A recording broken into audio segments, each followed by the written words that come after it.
सध्या उन्हाळा एवढा वाढलाय की किचन मध्ये फक्त भाजीच नाही तर भाजी बनवणाऱ्या आपण सगळ्यात शिजून निघतोय. पण असं 2 महिने चालणार? इम्पॉसिबल.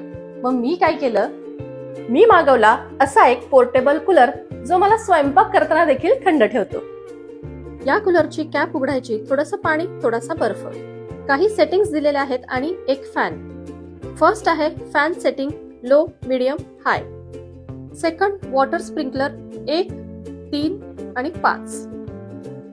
थर्ड एलईडी लाईट, 2 ते 3 कलरचे लाईट्स यामध्ये आहेत. सेंटरला असलेल्या वॉल मध्ये परफ्यूम स्प्रिंकल केला तर सेंटेड एअर मिळेल. या फॅनची डायरेक्शन देखील चेंज करता येते, वर किंवा खाली, आपल्या गरजेप्रमाणे. हा कूलर स्वयंपाक करताना मला थंड तर ठेवतोच, शिवाय लॅपटॉप, पीसीवर काम करताना आणि जेवताना देखील. असा हा या उन्हाळ्यात आपल्याला नेहमी कूल ठेवणारा कूलर खरेदी करण्यासाठी डीएम करा आणि फॉलो करा.